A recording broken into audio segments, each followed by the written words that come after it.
Assalamu alaikum wa rahmatullahi wa barakatuh, San Bonani, and welcome to the People's Voice with your host, Shabnam Palesa Mohammed, on Salam Media, your home of humanitarian journalism. So, welcome everyone to a space of truth and a platform for the people. In a world of silence, narratives, and manufactured consent, we carve out our time today, which will be 7 p.m. to 9 p.m. Central African time, to speak the unvarnished truth, to stand in unwavering solidarity, and to chart a path towards collective liberation. Today, in our first segment, we'll be connecting the dots across continents and crises, where we will bear witness to the interconnected struggles from Palestine to Sudan to Congo, dissecting the core architecture of oppression that they face. We'll also strategize on how to fortify our own communities against the divisive toxins of hate that we are seeing in the online space. And we'll be talking about how to counter Zio imperialism, why we need to stand in solidarity against it. So, this is more than a show. It is an act of radical education and an affirmation that our freedom is bound together. So, stay with us as we dive deep. We'll also be talking about later in the show a mass action to spread awareness about Amazon's human rights abuses across the world, with an action coming up on the 28th of November in Cape Town and Gauteng. And we'll also be talking about the People's TRC, the Truth and Restoration Commission. But we begin today with our first segment focusing on solidarity from Palestine to Sudan to Congo. So we begin our journey by looking at a map not of just borders, but of shared resistance and shared suffering. From the rubble of Gaza to the burning villages of El Fashir to the resource-rich lands of Congo under siege, a common thread emerges: the brutal cost of a world order that devalues our lives. But in that thread, we also find shared power. So this segment is about drawing the lines of connection. It's about understanding that the weaponry used to displace Palestinians is tested and sold to militias in Sudan. It is about recognizing that corporations that benefit from the occupation of Gaza are the same ones exploiting the mineral wealth of the Congo. So we are not witnessing three separate crises. We are witnessing one interconnected system of plunder and oppression. And therefore, our resistance must be equally united.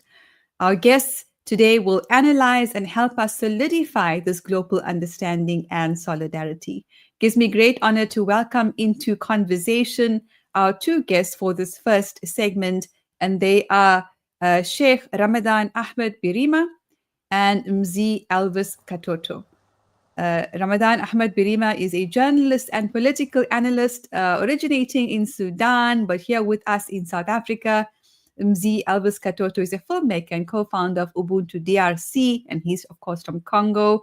Very warm welcome to the People's Voice on Salam Media. Thank you very much. Thank you very much. You're most welcome. What I'd like to do before we dive into conversation is to play some very powerful videos. I'm going to attempt to share this one with you. You might need to help me, Sadiq. It's the one that says Sudan 1.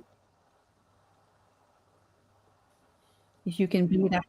لاجئا وممزقا في دار عقدان أيوب صبر كان شعبي أنبياء عقدان أيوب صبر يا ربي يا ربي مسني الضرر فاستجاب له الكريم وبالنعيم له أمر ولقد صبرنا مثل أيوب وواقعنا أمر فالحال في السودان مزرم ووضعنا يبكي الحجر وحالنا يبكي الحجر أولم يسمعوا صوت الحشود أولم يروا دما هدر أولم يروا دما.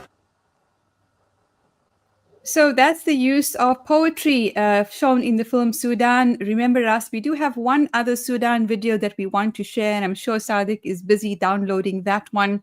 Oh, I should be able to actually share it directly on X. So let us attempt to do that in our conversation today on Congo, Sudan, and Palestine. I'm going to share the screen directly from X, and let's see if it works. Sadiq having a bit of a challenge here trying to do that. I don't think it's going to. There we go. It's working. Great. So this is a video that I found also on X, and this is also reminiscent of the struggle for liberation in Sudan.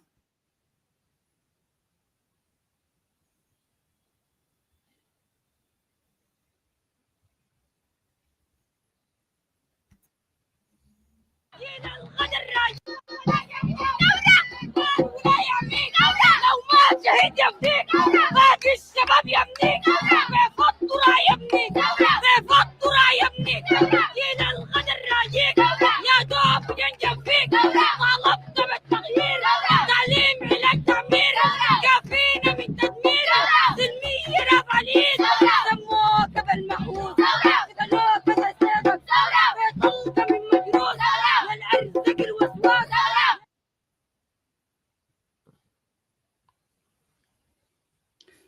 Very powerful indeed. Young people using song and using poetry towards awakening minds around the struggle for liberation. And we'll also be looking at videos that have been created by our filmmaker and co-founder of Ubuntu DRC, Mzee, Elvis Katoto. They're very, very powerful. So look out for those videos as well.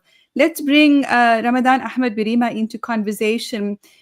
Can you share with us, as someone who understands the connections and the connectivity and the solidarity between the struggles in Palestine and Sudan, what you see as the most important part of those connections that people need to know?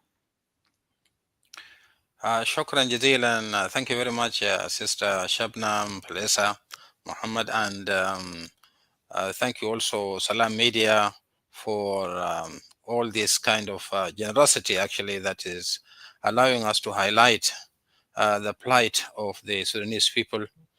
And also my extended greetings to your guest, Mzee Elvis Katoto. We share the same sorrows and plights: Congo, Sudan, Palestine, and all the the nations that want to free themselves from the chains of colonialism that is coming through, that went through the door and coming through the window, unfortunately. What happened in Palestine was horrific, as the world has seen all the starving of the people, of the bombardment, all the siege, all the atrocities that beyond human perception happened in front of the cameras, and the world have seen and reacted to it. The unfortunate part is that the plight that happened in Sudan, the world only has come to know about it very recently. But the common ground, or the common fraction between between Palestine and Sudan is that the same forces that are working behind the scenes are almost the same. It is one same source that is working behind the scene. In the case of Sudan, it is the hunger for resources that is igniting this kind of invasion that is happening in Sudan. Many people outside Sudan do not understand exactly what's going on in Sudan. There is a kind of imperialism that is using functional groups in order to extend their interest in the country. That is exactly what is happening now in Sudan.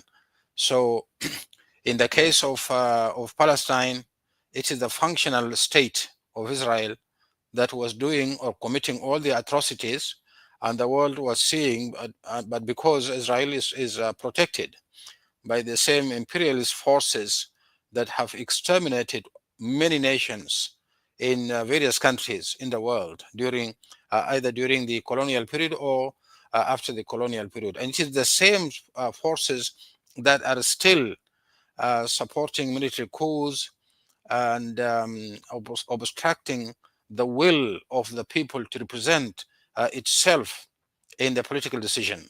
This is unfortunately what's happening in Sudan. So the connection between Sudan and Palestine are very strong. The only difference is that Sudan is not highlighted enough for the world to see, but Palestine is highlighted and the world has reacted and interacted. Thank you, Sheikh Ramadan, for a very powerful start to our conversation today, drawing the similarities between the struggles of Palestine and Sudan. And now let's bring into conversation Mzee Elvis Katoto. Mzee, with your permission, I'm going to share one of the videos from your TikTok channel before we ask you a similar question, the kind of similarities and connectivities you see in the struggles, whether it's Palestine and Congo or Congo and Sudan, what comes to mind for you? So let me attempt to play this video. Sadiq, you may need to help me. The one with the young lady. The second video. Zapenda watu wenye biko wanasikiliza na vile kunaona wakufulizie. Mimi napenda tu wanisaidie tu nami fili. Nini ndio nakosa sasa hivi? Nakosa sini vya mingi tu vyote. Sienda katamani mzee mimi nasikia tu mote mnaniluma mimi nalala vinaishi. Nikiaka tu fasi mbaya. Nikitembea sasa jana nilifuata mama kusaidia. Nikirudia mkanja lumu. Kiwa zaidi tena ndio sana nimesikia mnafika neno la Mungu. Vitu.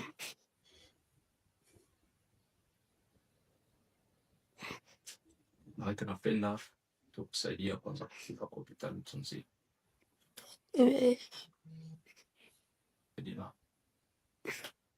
Nisaidie tu na yote bwana, hakuna tunacheza vya mama atasaidia.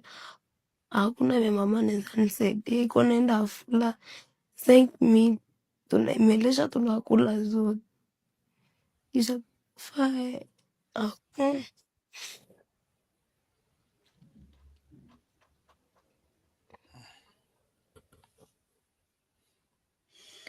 Very powerful and very painful to see the experiences of this young child. We're going to play one more video before we draw Elvis into conversation. And this is a trigger warning. This video speaks directly to the sexual violence inflicted upon the women, but also the children and men. But this video is about the women. It is very painful to watch. So if you would like to perhaps pause and come back in about 2 minutes, you can. But I would urge you to try and watch this video to understand what is happening to the people in the Congo. Sadiq, the first video, please.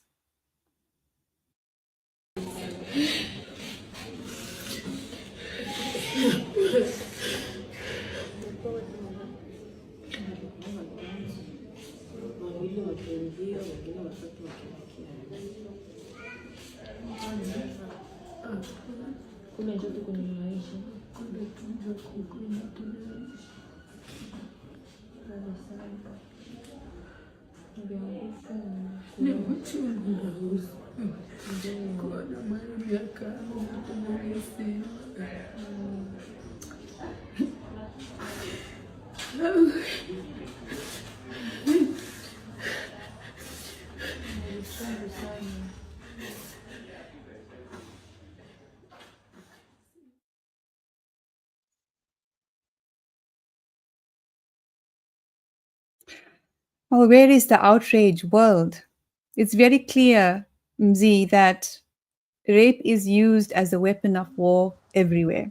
Palestine, Sudan, Congo, in history and across the world.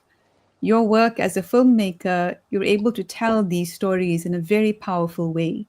What has telling these stories helped you realize about the connectivity and the intersectionality of our struggles, from Palestine to Congo to Sudan? Well, sorry, I may be emotional after watching those two clips. First, before I start, thank you very much for inviting me to your platform. Thank you very much to Salam Media. Thanks to you, my sister Sabna, and my brother. Thank you very much for the work that you're doing, been listening and reading a lot about our two countries, because there are a lot of similarities in what we are facing. I know when we talk about similarities in modern, let's call it modern wars, there are a lot of things that are similar. Here, I'm going to try to draw more attention to Congo and Sudan because you will see where the war has led us to be victim, and it looks like it is a playbook that they are just following. In both conflict in Congo, my country, and Sudan, you will see first the level of the humanitarian crisis, and that is again from Pakistan to wherever, Nigeria to Afghanistan, and Congo, Sudan. You will see that people are going days without food, without medication.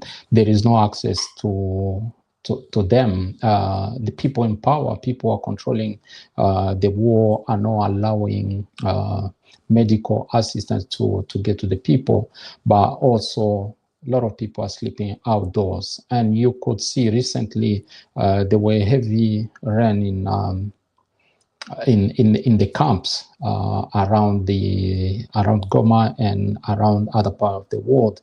People are sleeping outdoors. People are sleeping under the rain. Those are the crises that we are facing every single day. And the response of the national organization are the same.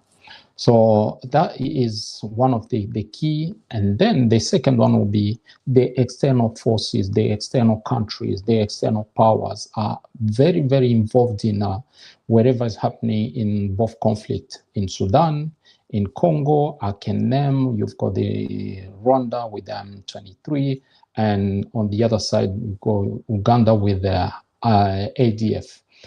Those external forces, external powers, countries have a massive impact in whatever is happening in both countries. In Sudan, you've got the UAE that is heavily involved in what is happening in both genocide that we are witnessing today. The other fact is the exploitation, the minerals. And one of the things that we have to sit as African is to talk about the weak governance that we are seeing on the continent. In all the countries where there is war, our leaders are not really doing much to stop the situation or to help us. That is a conversation that we have to look into as African when we are facing wars in our countries. The humanitarian catastrophe is immense, with the immense scale. In Sudan, over 12 million people have been displaced right now when we are talking. 30 million now in critical condition who need food and medical aid. In Congo, it has been the same. And you will see in Sudan now, people, you can read some reports saying before the end of this year in 2025, there will be 5 million people dying because of the humanitarian crisis. Those are big numbers. And when you look in the Congo, Congo has been facing a massive displacement crisis. The last time we were talking about official numbers, there were 8 million people displaced. And they are living, there is no more camps today, but those people still displaced. Those people went back to region where they still were. You can see the same things coming from the pictures that you see in Sudan. People still moving, people still living their villages. And famine we've got 28 million people today who are experiencing food insecurity in this country, in Congo. As you can see, in Sudan, there are 30 million people facing. So you could see the similarities are there in both countries, both war. In Congo, it has been 30 years, and the numbers of the people that we have lost, the people who have died, is more than 10 million. That is a law. And if you look at the numbers today in Sudan, it is getting worse every single day. The external actors are mentioned in Congo. You go Rwanda, you've got Uganda, who are heavily involved. Just received a week ago, there was a killing in churches, in a church. And also there was a killing at the hospital of women and their babies. That is a week ago. Yesterday, the same happened in South Kivu. So a week ago, it was in the part that is controlled by rebels supported by Uganda.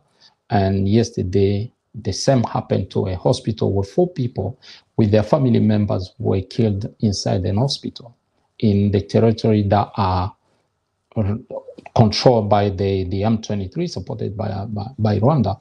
Those are the similarities that you see in both wars. They are using today rape as a weapon of war. We have seen what is happening to people in Sudan. We've been seeing the stories that I've been sharing every single day from the women, the young girls. You've seen how they've been using famine, anger to destroy people and make them weak, so that they can control them very, very well.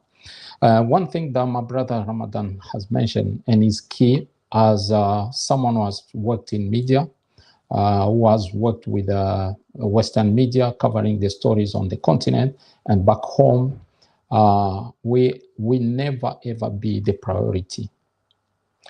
The Western media doesn't tell our story. The Western media doesn't pay attention to our struggle, to our people. And you will see in Sudan, whatever is happening today in Sudan is not covered as it should. People may say, yes, you are seeing something, but it is not enough. The same in Congo. 30 years of atrocities, less has been shed. That is one common similarity. Someone like me in the media has, and other fellow media personality and other filmmakers, journalists who are from the continent, have to work on to make sure we tell our own stories, because there is no one there out there for us.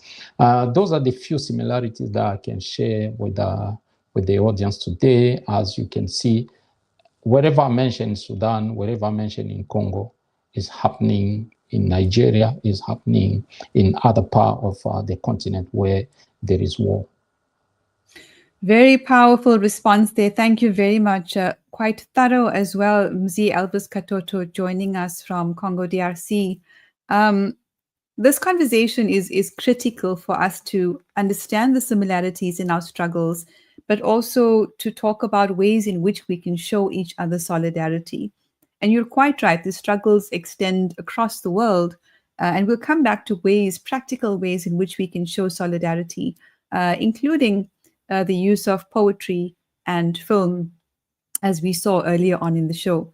But I would like to talk more about what some of our favorite revolutionaries have said about Congo. So I'm going to, hopefully it will work, share some content on screen that I came across the other day on one of the social media platforms about why Congo is so important. And so let's take a look at this one. So this is the first slide, why your favorite revolutionaries wanted Congo to be free. Malcolm X, Che Guevara, Frantz Fanon, Kwame Nkrumah all spoke about why the freedom of all was contingent upon the freedom of Congo. That's quite a curious statement, isn't it? So it's up to us then to talk about why would they have said this? What was the basis of the statement that they made? Let's begin with Kwame Nkrumah, and let's help people understand why Congo is central to the freedom not only of the African continent, but of the entire world. So let's look at Kwame Nkrumah here, who said, "The Congo is the heart of Africa. Any wound inflicted upon the Congo is a wound to the whole of Africa. Congo has had more foreign interventions than any other African country. Kwame Nkrumah observed that with abundant resources, Congo exposes one of the most extreme forms of exploitation in the global south. When children are being exploited and buried in the mines for profit in Congo, the same lack of value for human life and violence is happening in other marginalized communities in similar or more insidious ways, like building data centers that take resources from communities. So the quote in yellow is, of course, Kwame Nkrumah, and just below that is content from Let's Act Together for Congo. Very powerful indeed. And at the end, I'll just ask for your comments on some of these statements made from some of our favorite revolutionaries. Let's take one now from Malcolm X, otherwise known as Malik al-Shabazz. And here's what he had to say. Should be up on your screen shortly. So Malcolm X, Malik al-Shabazz, a revolutionary human rights activist, and he said, as long as we think that we should get Mississippi straightened out before we worry about the Congo, you'll never get Mississippi straightened out. After his travels to Africa, Malcolm X spoke about how focusing on individual issues hinders any progress, as all problems are interconnected. And that's what we're proving in our conversation today. Let's take a look at next Frantz Fanon, and that'll be followed by Che Guevara, and we'll bring you into conversation for your comments on the words of these revolutionaries. So here is Frantz Fanon. And of course, he's an Afro-Caribbean psychiatrist and author, and he said, let us be sure never to forget the fate of all of us is at stake in the Congo. Africa is shaped like a revolver, and Congo is the trigger. I remember this quote was shared with me also at an African conference earlier this year. Fanon was way ahead of his time. He supported Patrice Lumumba in his mission to liberate Congo and praised him for not being bought like other African leaders. He was skeptical about the UN's intervention in Congo, referring to the organization as a legal card used by imperialist interests when the card of tribute has failed. Powerful words there indeed. I know, Mzee, you've also shared with us the role of some of these organizations that are allegedly in the Congo for aid, including medical aid, but the aid is actually not getting to the people. So I think we are well within our right to question all of these institutions. One more, Che Guevara, Argentinian revolutionary and doctor. And he said, the Congo problem is a world problem. Victory will be continental in its reach and its consequences, and so would defeat. Che Guevara knew about the importance and impact of Congo's resources globally. He shared the same sentiments as Kwame Nkrumah and Fanon. Today, everyone holds a piece of Congo in their hands, not challenging the people and the systems behind the biggest heist of the 21st century makes us co-conspirators in what's happening. When Congo becomes free, the consequences of decades of exploitation will be felt globally. Gentlemen, your comments.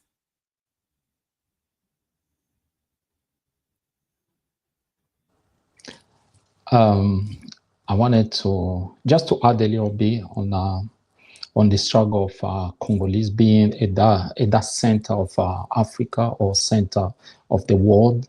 The struggle of Congolese people didn't start yesterday. This will go back to the time of Leopold II. As we all know, every single revolution has impacted Congo. The rubber revolution with Leopold II has cost us millions of Congolese lives. And we all know with the way Belgium ran the country, that was the very first time Congolese started to be killed.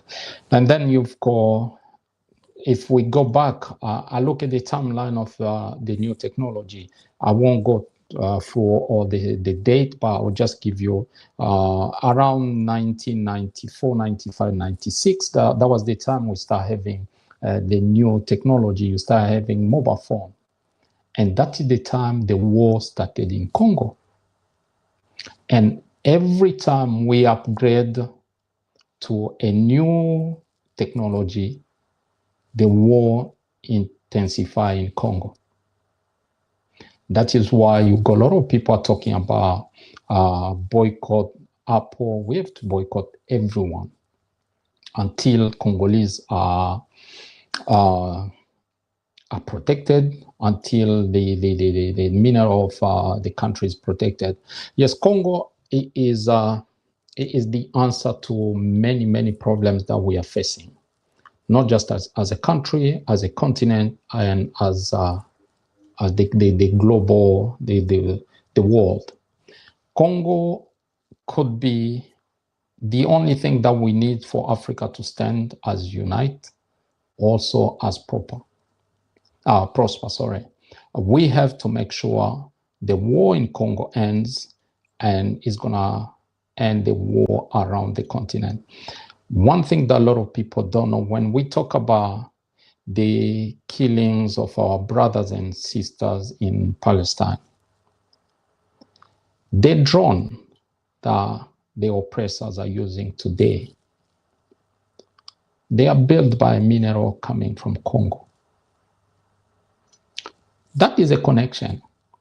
So if we stop today, whatever is happening to Congo, whatever is happening to our brothers and sisters in Gaza, in Sudan, will stop, because they won't be able to produce whatever they are producing, they are making today to kill us. That is just a simple example. That is why we always feel like we have to fight to make sure Congo get the freedom, and by becoming free, the rest of the world will follow. Congo is the answer to the climate change. But we have to look into how can Congo impact the climate change without losing its people. How can Africa be the answer to the problem without losing African? That is my comment. All the quotes that you have mentioned, they are quotes that are supposed to be a wake-up call to every single man and woman on the planet. We have just to listen to them and realize that we all have a duty. We all have, as we call it in French, devoir moral. We have to work hard to make sure there is peace in Congo, and we will get peace on the continent. Thank you very much. A very incisive response, very clear, and also makes me and many other people question why the president of Congo is now signing mineral deals with the US, given its role in Congo, as well as the fact that Israeli billionaires are extracting the wealth of Congo and using that to facilitate genocide on the people of Palestine.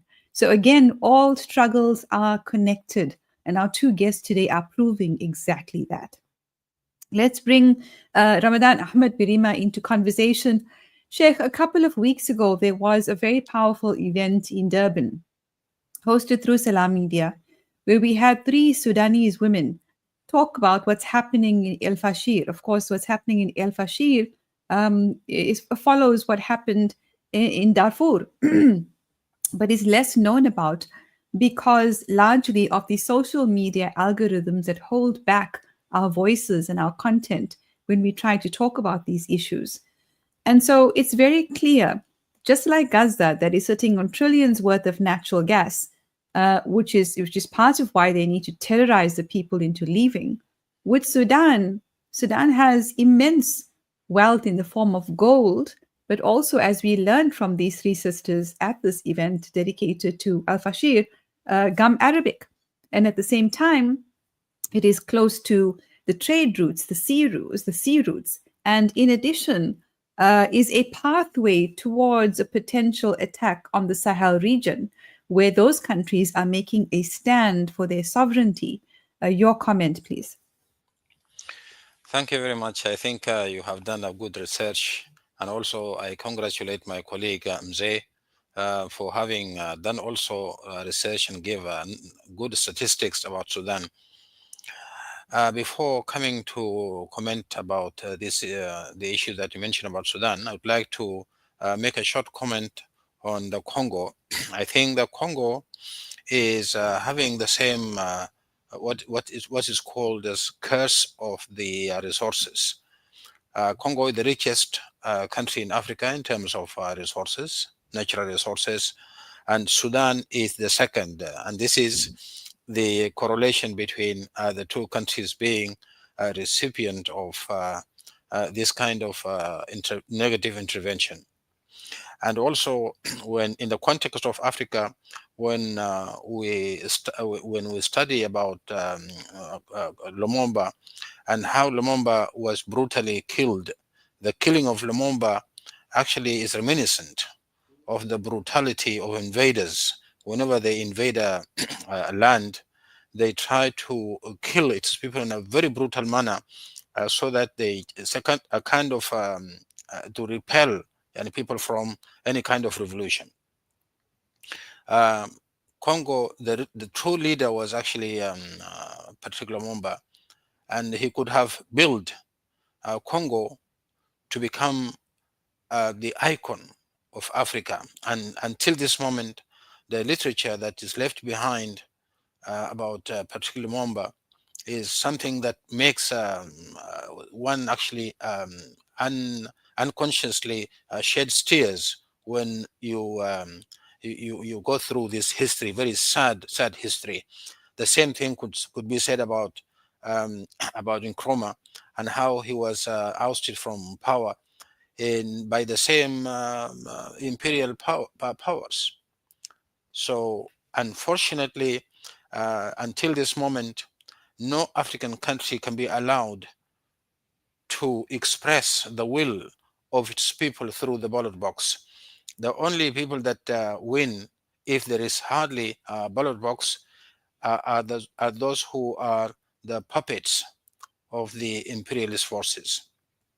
Coming back to Sudan, yes, Sudan is rich in minerals, rich in all the items that you mentioned, and this is one of the reasons why the United Arab Emirates, instead of coming and investing like how investors would normally come to a country and invest, they want to put their foot there and make sure that they monopolize the resources.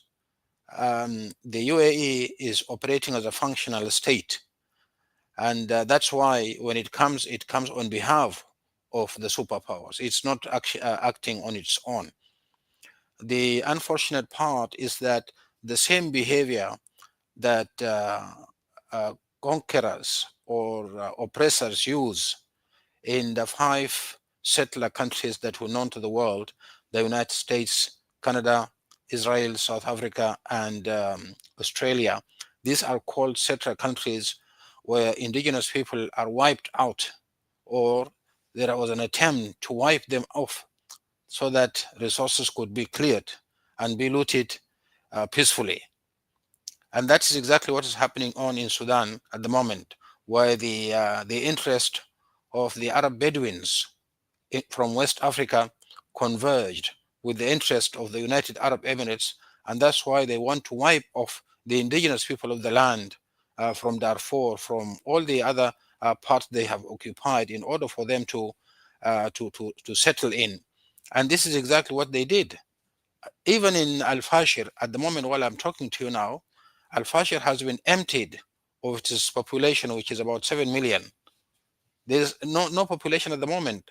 New population is being allowed in, and the houses of those who have either been killed or expelled from their homes are now settled by new settlers. So the settler mentality is always there. Whenever they invade a land, they kill, and this is a secret behind the killing that is taking place either in Congo or elsewhere in Africa, and Sudan is no exception. Thank you very much, Ramadan Ahmed Birima, for bringing that insight into the conversation. And it's just, for me, very clear, the ability to connect the dots and understand how our struggles are connected and how we need to stand in solidarity with each other. And it's encapsulated in that beautiful African philosophy of Umuntu Gumuntu Gabantu. I am because you are. You are because I am. We are because of each other. We'll be taking a short ad break, and when we come back, we'll be talking about practical ways in which the people of these three nations and the people of the world can stand together for true peace, for justice, for liberation, and for prosperity. Valley's Motor Spares. We supply motor spares and accessories for all makes and models of motor cars, LDVs, buckies, trucks, and earth-moving equipment. We deliver on time, every time. Please contact us via WhatsApp on 014-592-0925 or call 014-592-0925 or visit 28 Zenderling Street, Rustenburg. Remember the name, Valley's Motor Spares. Kids these days are smart, and when you're competing for their attention against their smartphones, you need to make smart choices, like using Sunfoil triple refined pure sunflower oil in every meal you make. It's naturally cholesterol-free and approved by the Heart and Stroke Foundation as part of a balanced eating plan. So whether you're cooking, frying, or baking, you get the great tasting results that'll get their attention faster than the latest app. And if that doesn't work, change the Wi-Fi password. Sunfoil. Now we're cooking. When the perfect blend of stylish decor, exquisite halal cuisine, and warm hospitality come together, it could only mean Al Bayt Lodge, your true home away from home. Al Bayt is the ideal heaven for families, business people, and tourists with its 4-star family rooms and other luxurious facilities, conveniently situated close to Port Elizabeth Airport, the beach, and other amenities. Your stay will be truly unforgettable, as you'll be taking home lasting memories of the warm hospitality, the serenity and tranquility that Al Bayt has to offer. For reservations, call 041-583-6415 or visit www.albaytlodge.co.za. For the first time, I can dream again. The Africa Muslims Agency Orphan Hope Program provides the food, clothing, and basic support needed by thousands of children across the world. Every child deserves a chance at a hopeful future. For 50,000 trans, you can transform our lives with the AMA Orphan Hope Program. Africa Muslims Agency, empowering, educating, inspiring. Listen to something fresh.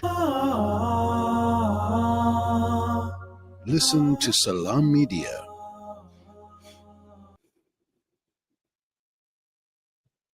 Welcome back to The People's Voice on Salam Media, your home of humanitarian journalism. My name is Shabnam Palesa Mohammed, and in segment 1 of our show today, our focus is on an injury to one is an injury to all. And our guest, Shayk Ramadan Ahmed Birima, originating in Sudan, living in South Africa, and very much beloved in the community, and filmmaker, co-founder Ubuntu DRC, Mzee Elvis Katoto from Congo, DRC. In the last couple of minutes that we have together, and of course we're going to have more conversations where we talk about issues that are critical for the existence of humanity. How do we ensure that the stories and the struggles of the people of these three nations, Sudan, Congo, Palestine, are understood by more people? There is certainly more curiosity, there's more research happening now that the algorithm is allowing certain stories to come through. And people are making more and more of an effort to connect the dot. But with you both being experts on your regions who also understand the interconnectivity to Palestine, what would be some practical suggestions you can offer, your top 3 perhaps, on how we can create more solidarity and how we can raise more awareness? Mzee, go ahead. Thank you very, very much. I think the very first one would be, and we have a clear example, is to talk about our struggle. We share the same struggle. That means we may share the same solution. I know there is a big differences here and there, but our struggle are the same. We are facing the same enemy. We have to know that. Our enemy is one. So it is for us to sit together, start talking about our issues, but also coming up with a solution. I don't see us working separately will help us to end whatever is happening on the continent or in other parts of the world. We have to work together. We have to be talking about what is happening. We have to make sure we share with the rest of the world our struggle. The second one will be, let's be responsible of our own nation. And I'm talking about people. We have to be doing all it takes to take control of our countries. Politicians are working for the enemies. Our leaders are saving our oppressors. They are part of the system that is today killing us and has been killing our people for so long. The very last one will be, let's share resource if we can. And here I will look at the people who are in the diaspora. Most of the time we only look at the people who are on the ground. We forgot about the diaspora. Has a lot to do in terms of lobbying, raising funds, raising awareness, supporting the people on the ground, because it's key. Our people are going through humanitarian crisis. They are not getting enough food. This morning I was talking about the 10%. There is this conversation that we have started that is called 10%. We clap for the 10% that the international organization are doing in terms of humanitarian support, as if we don't know that they can do 110%. So we have to make sure we don't put our hope into the hands of those international organizations, because they are all part of the problem. We, the African in the diaspora, have to make sure they take responsibilities of our brothers, our sisters who are on the continent. I'll finish with this example, a simple example. In one of the platforms that I go, we share experiences that we have. And one of the Sundays, we were live with a group of doctors who were coming from different places, different countries, who were heading to Gaza.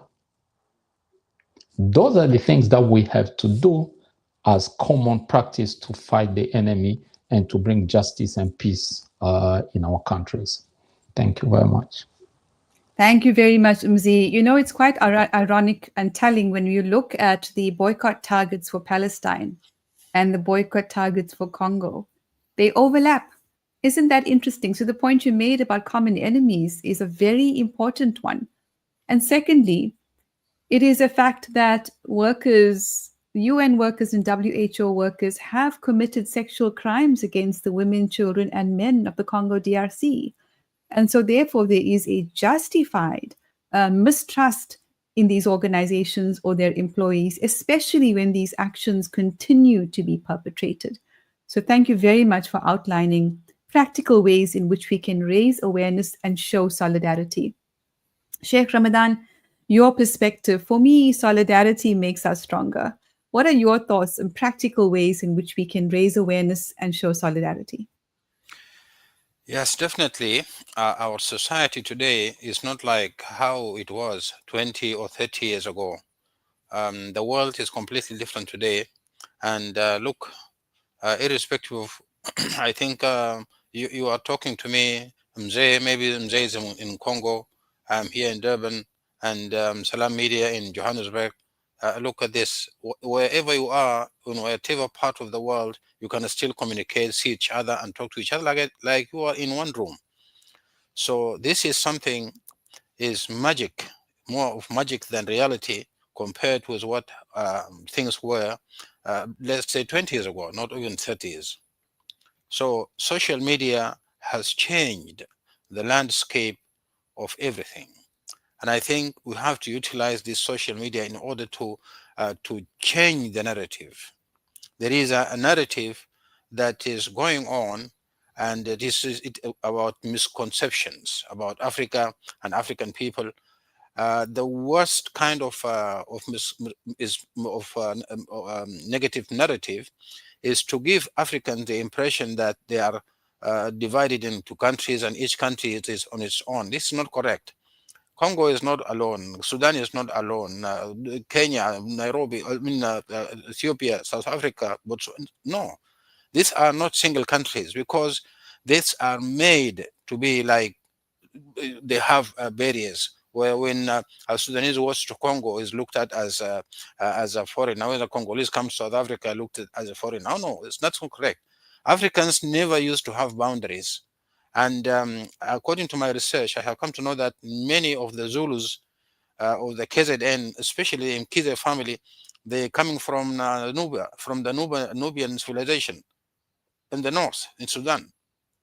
The same thing happens in Johannesburg. Also, I found some professors, especially Professor Matuli at the University of Shwane. He said his ancestors came from Sudan, and he was taken one day by one of the friends and to visit the monuments of the Marawi civilization. This guy was crying literally. He was crying because his ancestors told him or told them about the place where they come from. And when he visited that place, he was actually visualizing what he was told by his ancestors. So Africa is not isolated countries. Africa is one. And despite we might have our differences, maybe religious differences, cultural differences, but still our destiny is one. What we need to realize or to have people understand through the social media is that any pain that happens in Sudan must be felt in West Africa, in East Africa, and in the Southern African region. And people must react because at the end of the day, the oppressor is one. Whether it is in Sudan, whether it is in Congo, whether it is in Eritrea, whether in Ethiopia, wherever it is, the oppressor is one. And what the oppressor wants is to make sure that the will of the people is not represented in the way they have to rule themselves. You are always, as a people, you have to rule yourselves the way the oppressor tells you. And also the leaders that take that take the lead are those who are installed instead of those who are chosen from among the people. So I think we need to change the narrative and to have that shared destiny, to realize it, and then we need also to work on the official media. The official media until this moment, while I'm talking to you now, is still representing the will of the oppressors, not of the oppressed. This is the most important thing that we have to know so that you can work on it. And I think there are so many things that we can do. And the last thing that I need to comment on is that Africa, the concept of Ubuntu is something that is spoken about, but there is hardly implemented on the ground, especially in a country like South Africa, where westernization is taking its toll on the indigenous people. And the concept of shame is essential value in the African culture. And in an African village, the child belongs to the community. So every elderly person seeing a child missing, he can discipline that child. And if the child goes home, he can't report this to his parents because his parents will still punish him. So you belong to society and the society takes care of you. So if you are hungry, you won't worry because somebody else will give you. Your neighbors will pass some, if they cook something special, they will give you a plate. And sometimes a man comes from work and comes home and finds different plates because he's coming from the neighbor. He's sure that he didn't buy this kind of food, but he finds it from neighbor. This is how people live like family. But unfortunately, the oppressor doesn't want that to be. So the concept of Ubuntu, which is you are there because of me and I'm there because of you, that concept is fading away the more we have westernization spreading in our societies. So these are these things that we need to talk about and sensitize people about so that at least people can be able to react. And once we react, definitely we can control our destiny instead of having our destinies controlled by an external force. Thank you very much. Powerful words there from Sheikh Ramadan. Classic divide and conquer strategies at play in Africa and indeed around the world. And as I often say, a significant number of politicians are managing agents for the parasite class. You might want to call them the predator class. I prefer to call them parasites and disempower them somewhat. But what's also very beautiful is that when you listen to Palestinian, Sudanese, and Congolese people, they speak up for each other. At the event with the Sudanese sisters, they were saying, we stand together with Gaza, we stand together with Palestine. And I've seen numerous videos on social media platforms where the people in these regions say, don't forget about each other. Despite what they're going through, they're spotlighting what's happening in Congo, in Sudan. And of course, our prayers also with Nigeria, where the same divide and conquer tactics are actually at play. We hope that ordinary Nigerians can see through it and avoid becoming the next Iraq or the next Afghanistan. We're going to close this conversation by highlighting the People's Truth and Restoration Commission, which launches on the 6th of December in Durban. And we'll share some posters with you. Sadiq, if you can please bring up that first poster. The People's TRC, Truth and Restoration Commission, is a people's-led initiative to hear the voices. It's an independent initiative initiated by activists, lawyers, health workers, journalists, artists, and leaders, founded on the principles of Ubuntu and human rights, where we intend to hear the voices of victims, of witnesses, of experts and allies, but also whistleblowers and perpetrators who want to come and tell the truth. So as you see in that poster, Solidarity, Palestine, Sudan, and Congo, the People's Truth and Restoration Commission, Saturday, the 6th of December, 2025, in Durban, South Africa. And the launch highlights include an introduction to the TRC, an overview of our war therapy program, launch of the art exhibition, and of course, poetry and spoken word. Entry is going to be by registration. We've got the foundational website up, which I will show you shortly. And that's the email if you would like to support or collaborate or have a query about the People's TRC. Sadiq, the next poster, please. And this is what the invitation to testify looks like, invitation to participate in the People's TRC, where you will hear victims, witnesses, and allies learn about violations of rights, advance healing through restorative justice, and enable human rights lawyers, activists, and media to take action. We'll close with me sharing the website with you. And thank you very much to our web developer for working really hard on making this happen. Sadiq, you can remove that poster from the screen. And this is our People's TRC website. And thank you to the entire team, in fact, that's been working so hard to make this happen. People-led platform for truth, restorative justice, healing, and solidarity. So this is the website that we are building. Please do help support our work so that we bring power back to the people, because we are the ones that we're waiting for. I want to say a very warm and grateful thank you, Siyabonga, to Sheikh Ramadan Ahmed Birima, Sudanese South African, and Mzee Elvis Katoto from Congo DRC. Thank you for joining us today on The People's Voice on Salam Media, and long may our solidarity endure. Thank you so much. Thanks. Thank you very much. Thank you. Pleasure. Fantastic. Very powerful conversation there with two allies who will be participating in the People's TRC. But don't go anywhere. We'll be right back in our second segment talking to Alon Mizrahi, who is an ex-Israeli anti-Zionist who believes in the power of the Global South. If you're watching us, you're on YouTube, and the next segment will begin there.